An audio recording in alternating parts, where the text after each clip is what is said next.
Kalian semua jangan ada yang lari ya. Kita jalan pelan-pelan kayak gini aja. Dan ingat, jangan nengok ke arah kanan.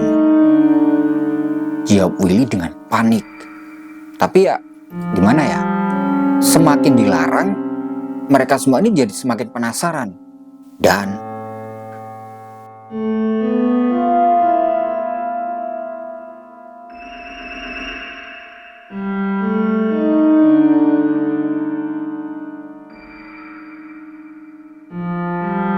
Assalamualaikum warahmatullahi wabarakatuh.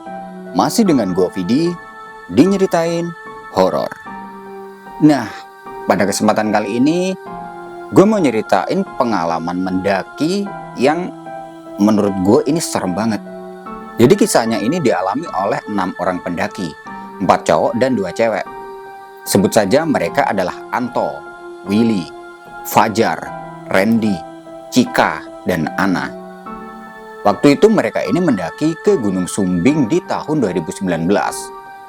Jadi mereka ini sempat bareng sama pendaki cewek yang waktu itu si pendaki cewek ini sedang mendaki sendiri alias solo hiking. Tapi selama bareng sama pendaki cewek itu, mereka ini sering merasakan hal yang janggal.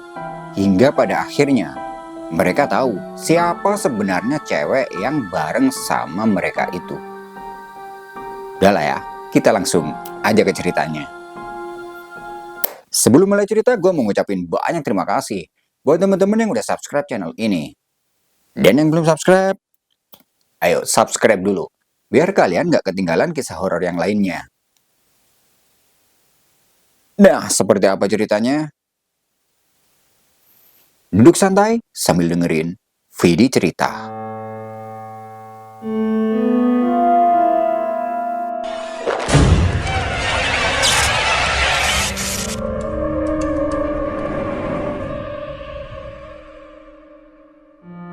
Jadi awalnya tuh waktu itu mereka ini sekitar pukul 3 sorean lah. Mereka berenam ini sedang kumpul di tempat yang biasa mereka gunakan buat nongkrong untuk membahas rencana pendakian ke Gunung Sumbing itu. Kegiatan mendaki gunung memang rutin mereka lakukan. Biasanya, sebulan sekali mereka ini aktif mendaki ke gunung-gunung yang tidak terbilang berat, kayak Gunung Prau dan lain-lain. Dan biasanya, setiap 3 bulan sekali mereka ini selalu merencanakan pendakian ke gunung yang mempunyai ketinggian di atas 3000 meter. Kenapa bisa kayak gitu? Karena waktu itu mereka berenam ini kayak lagi seneng-senengnya gitu, bergelut dengan alam. Karena sudah 3 bulan terakhir mereka tidak mendaki ke gunung yang memiliki ketinggian 3000 meter. Di tongkrongan itu mereka membahas rencana pendakian ke Gunung Sumbing. Nah, sebenarnya rencana mereka ke Gunung Sumbing ini udah lama banget mereka rencanain, tapi baru kesampaian sekarang. Setelah membahas rencana itu, mereka lanjut ngobrol-ngobrol gitulah dan bercanda-bercanda. Hingga pukul 5:30 sore, mereka kembali pulang. Singkat cerita, tibalah hari pemberangkatan. Pagi itu mereka berkumpul di rumahnya Willy dan berencana berangkat bareng dari sana. Nah, setelah semuanya sudah berkumpul, mereka langsung bergegas menggendong carrier-nya masing-masing. Dan mereka berkendara menuju ke base camp Gunung Sumbing. Dan jalur yang mereka lewati itu adalah via Garung. Kurang lebih pukul 10 pagi sampailah mereka di base camp itu. Sesampai di sana, Willy segera mengurus izin. Jadi bisa dibilang Willy adalah ketua kelompok mereka. Setelah semua izin sudah selesai, pendakian itu dimulai sekitar pukul 11 siang. Berhubung di situ ada jasa ojek sampai di pos 1, mereka memilih untuk naik ojek aja biar lebih menghemat tenaga. Tapi ojek yang ada di sini itu beda. Kalau biasanya penumpang itu diboncengnya di belakang, ini mereka itu diboncengnya di depan. Jadi mereka ini bisa merasakan sensasi yang beda banget. Apalagi tukang ojeknya itu jalannya cukup ngebut. Nah, kurang lebih pukul 11:30 siang, sampailah mereka di pos 1. Di situ mereka berhenti sejenak karena merasa tegang setelah dibonceng sama ojek tadi. Tapi meskipun tegang, mereka juga ketawa ketika lihat ekspresi Ana dan Cika yang masih gemeteran setelah menaiki ojek tadi. Nah, setelah dirasa sudah siap mendaki, mereka mulai berjalan menuju ke pos 2 dengan posisi Willy berjalan di paling depan, disusul dengan Randy, Fajar, Ana, Cika, dan Anto di paling belakang. Perjalanan menuju ke pos 2 ini masih belum ada kejanggalan apapun. Dan di sepanjang jalan, mereka ini cuma ngobrol-ngobrol dan sesekali bercanda. Setelah cukup lama berjalan, sekitar pukul 2 siang, sampailah mereka di pos 2. Di sini, mereka memutuskan untuk berhenti lebih lama untuk masak-masak makanan ringan sambil ngopi. Sambil menikmati kopi itu, mereka ini kayak berdiskusi gitulah, di mana nanti mereka akan bermalam. Dan Willy mengajak mereka untuk camp di pos 3 aja. Nah, setelah cukup lama istirahat itu, mereka berkemas lagi nih, dan perjalanan kembali dilanjutkan. Di tengah perjalanan menuju ke pos 3, tepatnya itu di area engkol-engkolan, sekitar 10 meter di depan, Willy yang waktu itu jalan di paling depan, dia ini ngelihat ada seorang cewek yang sedang duduk di pinggir jalur. Dia memakai celana hitam dan kaos putih. Rambutnya itu ya cukup panjang lah dan terurai. Juga membawa tas carrier. Kayaknya cewek ini juga seorang pendaki. Melihat itu Willy bilang nih ke teman-temannya, tuh di depan kayak ada pendaki cewek. Iya tuh, sendirian pula, jawab Anto dari belakang. Mereka berjalan menuju ke arah cewek tersebut, karena kebetulan arah jalurnya itu menuju ke sana. Sesampainya di tempat cewek itu, Willy nanya, "Mari mbak?" "Iya mari," jawab cewek itu dengan singkat. Karena cukup lelah, mereka berhenti sebentar dan lanjut bertanya pada pendaki cewek itu. Sendirian aja nih mbak, apa sama temen?" "Enggak, aku ndaki sendiri," jawab cewek itu dengan ramah. "Udah turun apa mau naik nih?" tanya Willy. "Baru mau naik," jawab cewek itu. Nah, mendengar itu mereka semua ini heran. Kok berani cewek mendaki sendirian? Lalu Willy mencoba mengajak pendaki cewek itu buat jalan bareng. Dengan tujuan ya biar rame lah, dan cewek itu dia menganggukkan kepala sambil tersenyum. Di situ satu persatu dari mereka ini salaman sama cewek itu, ya sekalian kenalan gitulah. Dia bilang kalau namanya adalah Sustrini. Nah, Willy tanya tuh, di mana tempat tinggal Sustrini? Dan dia bilang katanya dia itu rumahnya dekat-dekat sini aja, tapi nggak menyebutkan alamatnya. Mereka mikirnya ya pantas aja mendaki sendirian, orang daerah sini sendiri. Nah, ketika Ana dia sedang bersalaman dengan Sustrini itu, dia ini merasa kayak sedikit gugup. Kenapa bisa gugup? Karena ada sesuatu yang aneh setelah dia bersalaman itu. Nah, pas sudah selesai salaman tuh, mereka kembali lanjut perjalanan sama si Sustrini itu. Sustrini ini dia milih jalan di paling belakang. Di perjalanan, Ana pindah tuh di belakang Willy, dan jarak mereka berjalan ini cukup jauh. Lalu, pelan-pelan Ana berbisik pada Willy. Will, cewek tadi kok aneh ya? Aneh kenapa? Ya Willy, pas aku salaman tadi, tangannya dingin banget dan lembab, jelas Ana. Ah, masa sih? Perasaan biasa aja, jawab Willy. Ana terus meyakinkan Willy tentang apa yang dia rasakan. Tapi kayaknya Willy ini gak begitu menanggapinya. Hingga akhirnya ya si Ana ini cuma bisa diem aja. Di sepanjang perjalanan belum ada yang aneh, dan berjalan normal. Setelah melewati trek yang cukup menanjak, sampailah mereka di pos bayangan yang disebut Seduplak Kroto. Di situ mereka istirahat sejenak nih buat minum. Nah, pas lagi istirahat itu, Ana ini dia sempat ngelirik tuh ke Sustrini yang waktu itu dia duduk di sebelahnya. Kayaknya dia ini nggak kelihatan lelah sama sekali. Bahkan dia ini nggak kelihatan berkeringat sama sekali. Nah, di sini Ana semakin aneh. Dia ngerasa semakin aneh. Treknya tadi nanjak banget loh. Tapi cewek ini kok kayak nggak kelelahan sama sekali. Ucapnya dalam hati, sambil melihat ke arah suster ini yang sedang ngeliatin ke arah bawah. Dia terus aja memperhatikan suster ini.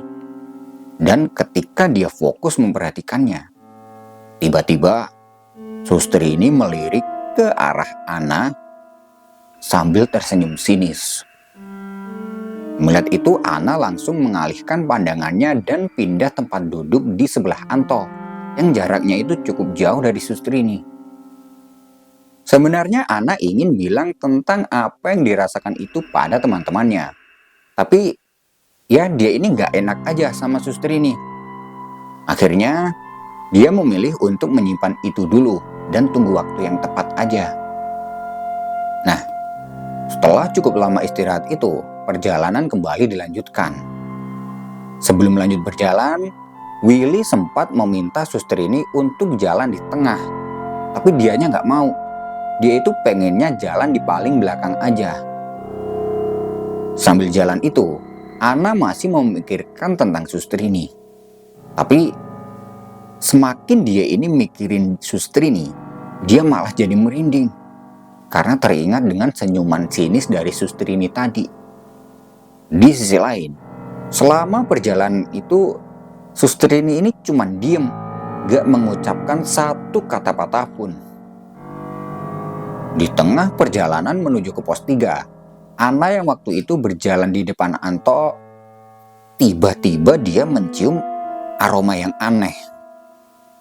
Aromanya ini kayak wangi banget gitu, kayak wangi bunga melati. Tapi itu cuma sekejap, terus hilang.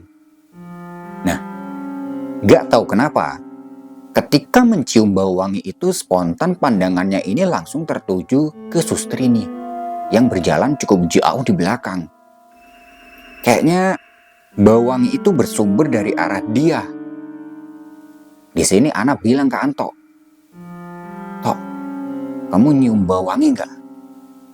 "Iya tadi sekilas, tapi sekarang udah enggak," jawab Anto.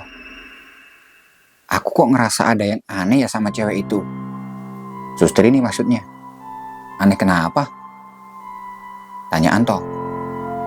"Dia dari tadi diem mulu dan gak mau jalan deketan," jelas Ana. Anto kemudian melihat ke arah belakang. Begitupun dengan Ana.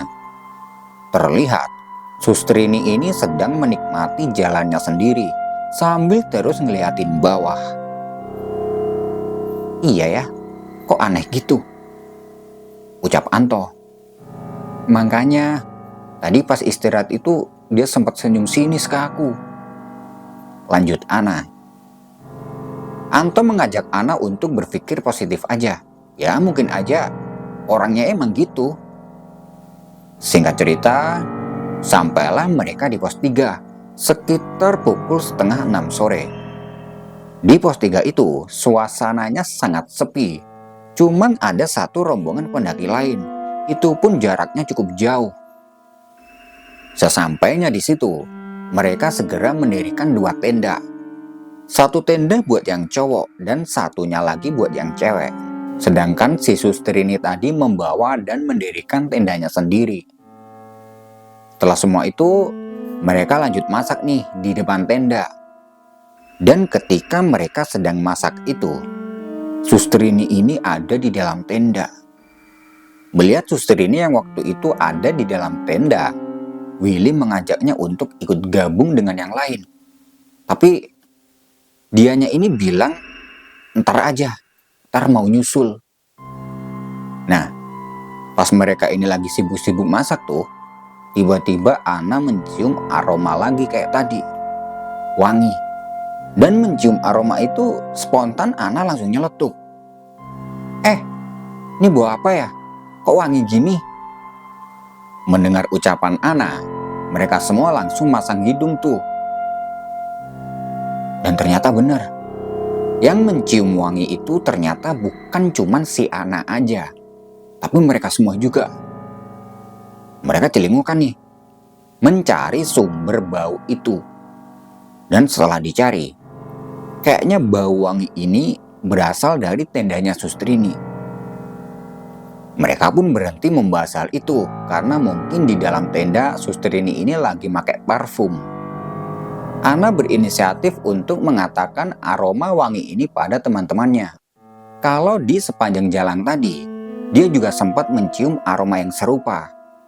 Tapi pas dia mau ngomong, tiba-tiba terlihat Sustrini keluar dari tendanya dan ikut gabung. Dan anehnya, pas Sustrini duduk bersama mereka, Ana udah nggak nyium aroma wangi itu lagi. Sustrini cuman kelihatan nunduk aja dan gak ngomong sama sekali. Ketika masakan sudah matang, mereka semua langsung makan dan tidak lupa Willy mengajak Sustrini untuk makan bareng. Tapi waktu itu Sustrini ini gak mau makan dengan alasan dia ini gak lapar. Mereka menganggap ya mungkin tadi di dalam tenda dianya ini udah makan. Nah, sambil makan itu, tiba-tiba bulu kuduk Ana ini kayak berdiri gitu. Terlebih ketika dia melirik ke arah Sustrini yang sedang duduk sambil terus ngeliatin ke tanah. Setelah semuanya selesai makan, mereka lanjut ngopi tuh di depan tenda sambil ngobrol-ngobrol gitulah.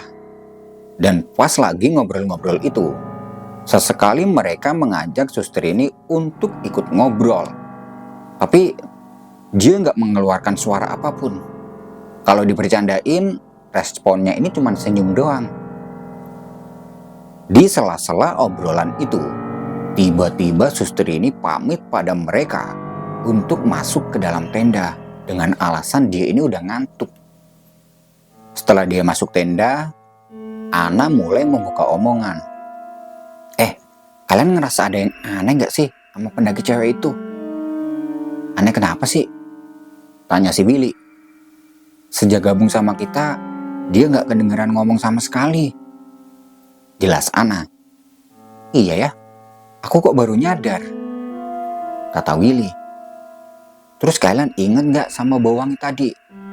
Sebenarnya di perjalanan tadi, aku juga mencium aroma itu. Anto juga. Lanjut Ana. Willy minta pada Ana biar nggak ngomong aneh-aneh lagi dan berpikir positif aja.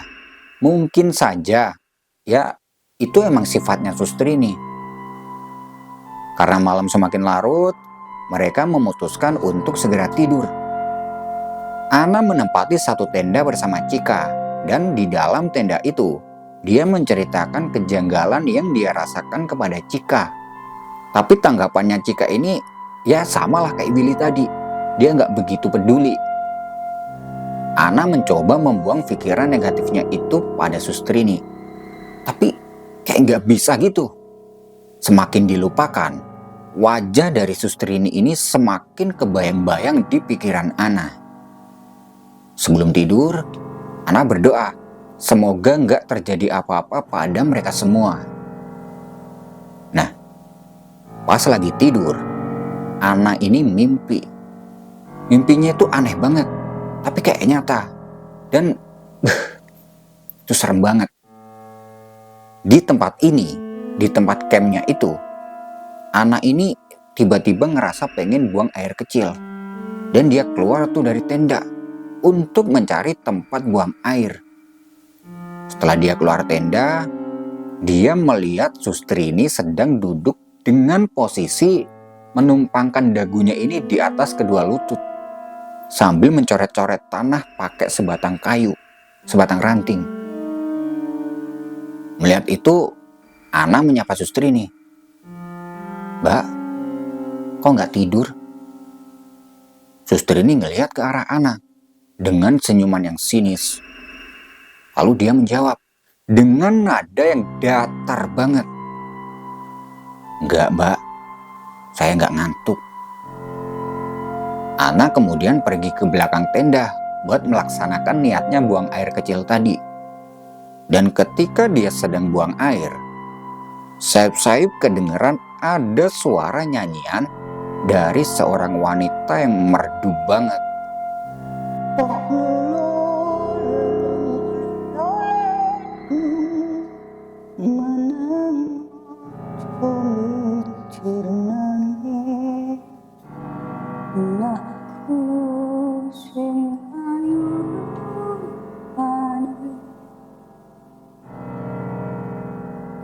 Mendengar itu, Ana merasa takut dan segera menuntaskan hajatnya buang air. Setelah itu, dia jalan kembali masuk ke dalam tenda. Sesampainya dia di depan tenda, ternyata yang nyanyi merdu itu adalah Sustrini. Dia nyanyi dalam posisi kayak tadi, duduk dan nyoret-nyoret tanah dengan ranting. Tapi anehnya, kali ini Sustrini gak berpakaian pendaki, melainkan berpakaian putih lusuh dan kotor banget.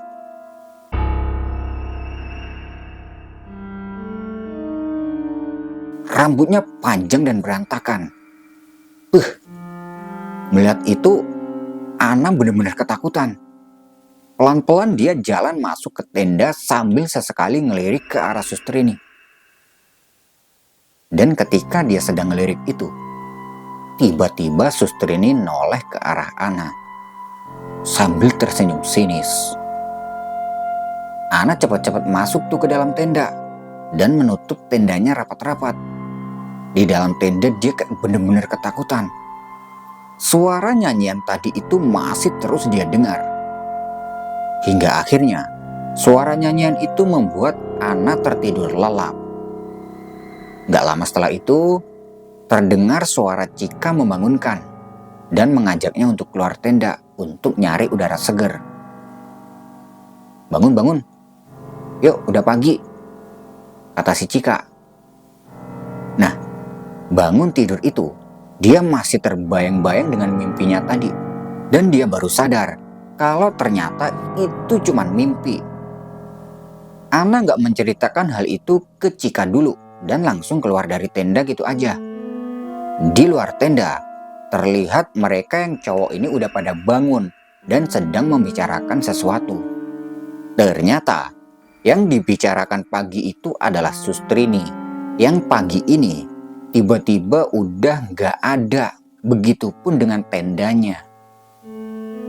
Ana dan Cika ikut nimbrung bersama mereka yang cowok. Dan di situ, Anto bercerita kalau semalam dia ini sempat keluar tenda untuk pipis dan melihat Sustrini di depan tenda dengan wujud yang lain. Mendengar itu Ana tersentak dong, karena apa yang diceritakan Anto itu sama persis dengan mimpinya semalam, termasuk Sustrini yang lagi nyanyi. Ana pun menjelaskan itu pada teman-temannya. Nah, mendengar penjelasan dari mereka berdua, teman-temannya ini kayak hampir gak percaya aja. Akhirnya, Willy minta pada mereka semua buat ngelupain kejadian ini dan anggap aja Sustrini udah jalan duluan ke atas.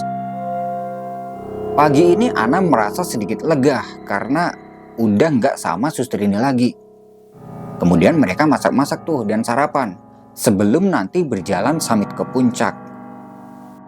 Singkat cerita, sekitar pukul 9 pagi, mereka memulai perjalanan summit ke puncak dan meninggalkan tenda mereka di pos 3. Di perjalanan ini, udah gak ada kejanggalan apapun. Sambil jalan itu, ya sesekali mereka ini ngebahas tentang Sustrini. Tapi semakin dibahas kok, kayaknya malah semakin merinding. Hingga akhirnya mereka sepakat buat gak ngebahas itu lagi. Udah biarin aja.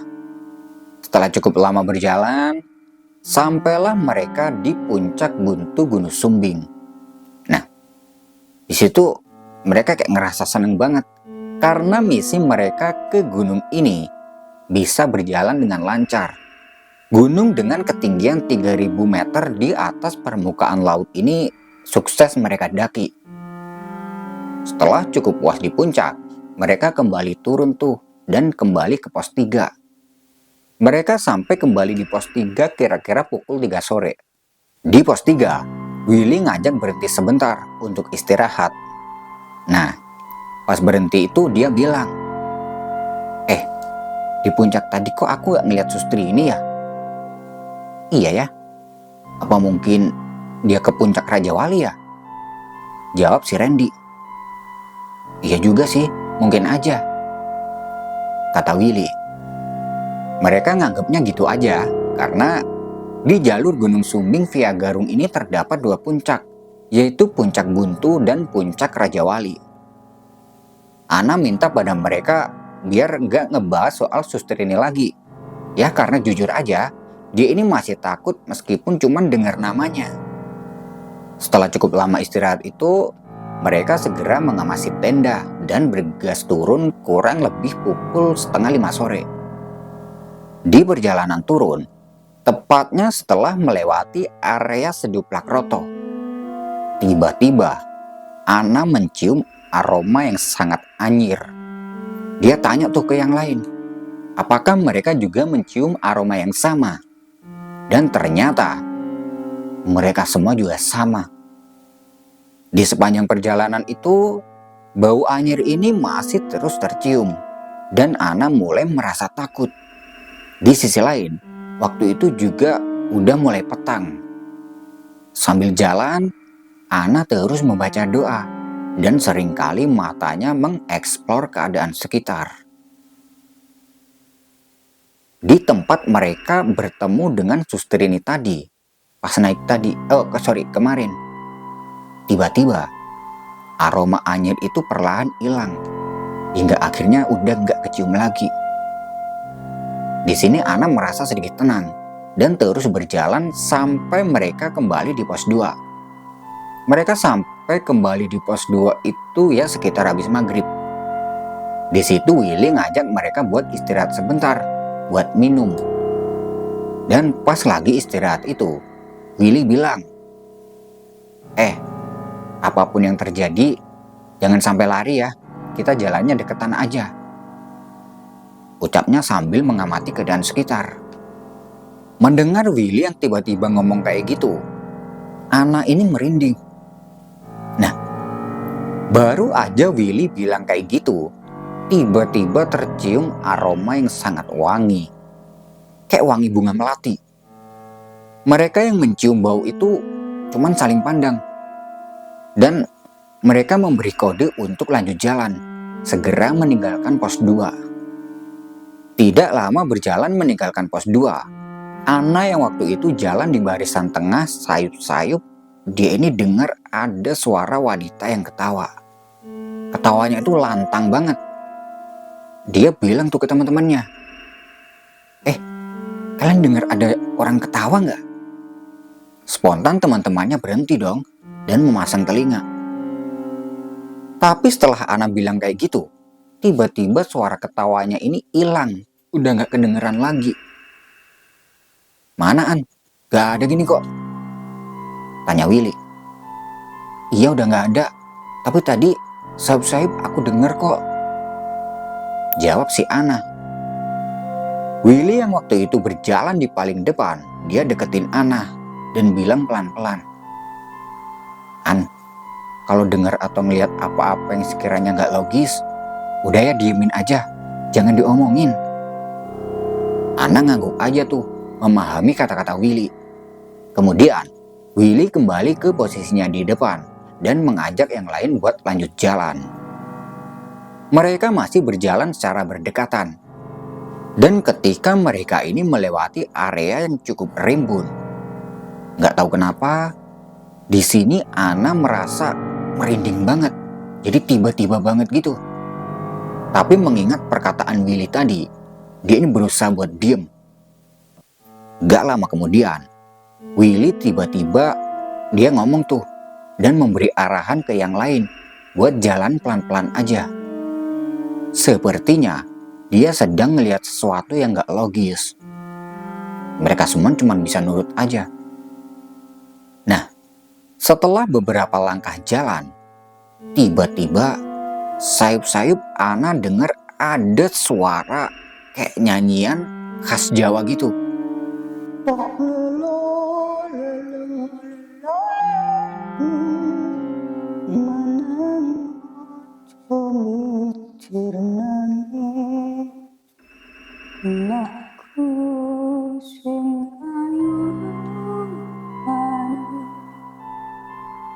Setelah didengarkan lebih jelas lagi, sepertinya suara itu adalah suara nyanyian dari Sustrini yang ada di dalam mimpinya. Mendengar itu, dia ngelihat ke arah teman-temannya. Tapi kayaknya teman-temannya ini gak dengar karena mereka ini kelihatan biasa aja. Suara nyanyian itu lama-kelamaan terdengar semakin jelas, seperti bersumber dari arah bawah. Nah, gak lama kemudian, tiba-tiba Willy yang berjalan di depan mengucap istighfar dengan kencang banget. Astaghfirullahaladzim, katanya dengan nada kaget. Melihat itu mereka semua pun kaget dan berhenti. Kenapa Willy tiba-tiba mengucap seperti itu? Fajar yang berjalan di belakangnya Willy langsung nanya, "Kenapa, Will?" Kalian semua jangan ada yang lari ya. Kita jalan pelan-pelan kayak gini aja. Dan ingat, jangan nengok ke arah kanan. Jawab Willy dengan panik. Keadaan menjadi sangat mencekam. Ana bertanya-tanya, kenapa Willy tiba-tiba bilang kayak gitu? Mereka semua lanjut jalan lagi nih, dengan pelan sesuai arahan dari Willy. Tapi ya, gimana ya? Semakin dilarang, mereka semua ini jadi semakin penasaran. Emangnya kenapa nggak boleh nengok kanan? Emangnya di kanan ini ada apa? Karena penasaran dengan ucapan Willy, sambil jalan itu, Ana mencuri pandang ke arah kanan. Dan terlihat cukup jelas sebuah pemandangan yang serem banget. Di sebuah pohon, terdapat sosok perempuan yang sedang duduk di dahan dengan posisi menggelantungkan kakinya. Dan sosok perempuan itu ternyata yang sejak tadi kedengeran nyanyi. Melihat keberadaan sosok itu, Ana benar-benar takut. Dia segera mengalihkan pandangannya dari perempuan itu. Mereka terus aja tuh jalan berdekatan. Dan ketika melewati sosok perempuan itu, terlihat Willy menundukkan badan, kayak memberi salam gitu. Nah, setelah cukup jauh berjalan, suara nyanyian itu kayak udah kedengeran lagi, semakin pelan, dan mereka mempercepat langkah agar segera sampai di bawah. Sekitar pukul 8 malam akhirnya mereka sampai di base camp. Di sini mereka semua masih tegang dan ketakutan, terutama si Ana. Di base camp itu mereka nggak mau lama-lama dan bergegas mengambil motor untuk segera kembali pulang. Di perjalanan pulang, mereka menyempatkan untuk mampir di sebuah warung kopi di pinggir jalan untuk membicarakan kejadian barusan. Nah, di warung kopi itu Willy menjelaskan pada mereka semua bahwasanya selama perjalanan turun itu, mereka ini diikuti oleh sosok kuntilanak. Itu sebabnya dia meminta pada yang lain agar jalannya ini deketan aja. Ana yang sudah tahu akan hal itu menyampaikan kalau mungkin ya, sosok kuntilanak itu adalah wujud asli dari Sustrini. Karena terdengar dari suara nyanyiannya. Anto pun beranggapan seperti itu. Dan sebenarnya pas jalan turun tadi, dia juga sempat melihat ke arah kuntilanak yang lagi duduk di atas pohon tadi. Dan di perjalanan turun tadi mereka semua ini juga mendengar suara nyanyian itu, tapi memilih untuk saling diam. Nah, pendakian ke Gunung Sumbing ini merupakan pendakian yang paling horor bagi mereka semua. Dan untungnya, sosok kuntilanak itu tidak mengganggu, hanya menggoda saja. Tapi kejadian ini nggak membuat mereka kapok mendaki gunung lagi. Selanjutnya, mereka lebih berhati-hati, terutama dengan ucapan. Nah, itu tadi adalah sebuah pengalaman horor yang dialami oleh sekumpulan pendaki ketika mendaki ke Gunung Sumbing. Gimana? Serem nggak? Terima kasih buat teman-teman yang udah nonton video ini sampai selesai. Gue Vidi, dan sampai ketemu di video berikutnya.